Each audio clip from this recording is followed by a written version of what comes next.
Kenny, one of the targets at the start of the season would have been to exceed the points total of last. You've done that with 9 games to spare, so that's the first positive.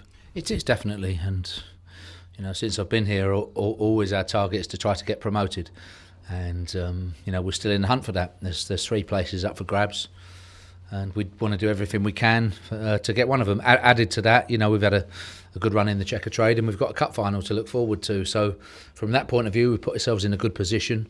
Up to us now what we do with this position from here on in.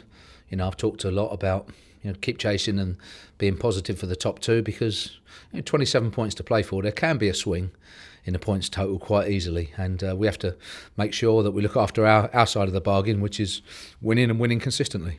I'm told another point would have you in the playoffs of last season.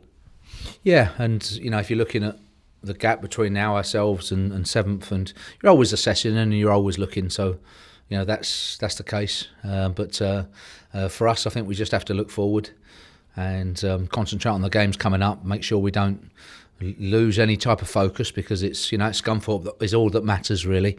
And while we all sit back in between and look at the big picture, and the most important thing is Scunthorpe on Saturday, and putting a good performance on in front of our own fans, following up with a good result if we can after Tuesday night, which was an excellent result, and see if we can finish the season off strong. Yeah, you need to turn a stutter into a sprint now, don't you? We do, definitely, and we've won 2 out of the last 3, and if you're looking at us, as I said, step back and look at overall, we're second in terms of goals scored. There's only Luton scored more than us. We're second with Barnsley on 61, so that's pretty good. But we've dropped out the top 6. We're 7th actually in goals against, which if you'd looked at us in the first half of the season, you wouldn't think we'd be out the top 6 in terms of goals conceded. So we know where we need to improve, and we don't want to take away any sort of attacking intent, because to try to go forward to score goals, be right up there in goals scored is a good thing, but always that's 50% of it. We have to aim to try to be tighter, and that's very, very much how Tuesday night was. Overall, we were the better side. We deserved to win. We could have got more than the 3 goals, and getting 3 goals away from home is a good achievement.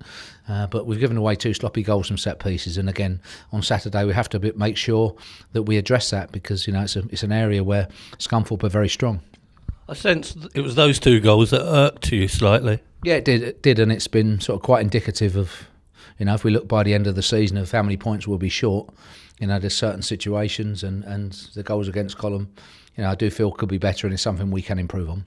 Pompey versus Scunthorpe on paper, home win. Don't play football on paper, do we? Well, we certainly hope that's the case, but Scunthorpe have been a playoff side themselves the last couple of years. Haven't been there this year, but if you're looking at a squad of players that are very capable, an experienced manager who's got a great record, and very good record at this level as well. So.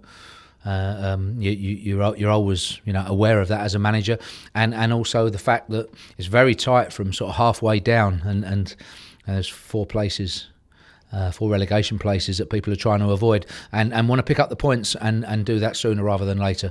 And Scunthorpe are one of those sides. They'll be pleased with a lot of the things that they've done, but they'll be wanting to get to a certain points total, by.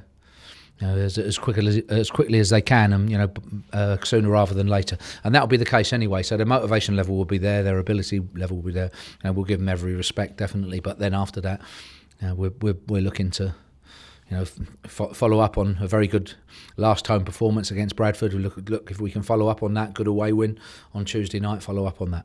Do you have any update on Ronan Curtis? Yeah, Ronan Curtis has been in today. There's some pain. He sees a specialist tomorrow. He certainly won't play on Saturday. The estimation is between 2 and 6 weeks.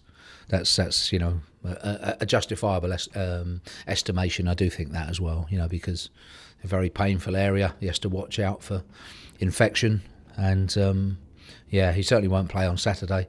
And after that, he's in the Irish squad. So we'll have to see how things are next week.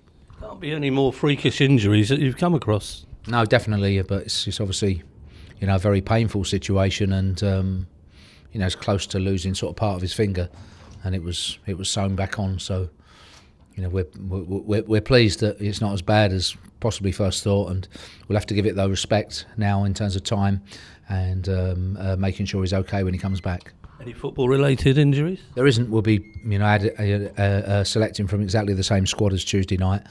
There's no injuries from that game, which we're very pleased with. The only one we have to wait and see on is James Vaughan, who was feeling his back towards the end of that game, and we'll see now in the next 24 hours how he goes. It's not a serious injury, but he's the only doubt for Saturday that we have.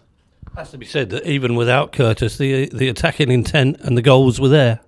Yeah, they were, and you're always trying to come up with a front three, front four in any formation that can affect the opposition. And we do feel we have good options, and we have to make sure that we can give them a service that can do their ability level justice.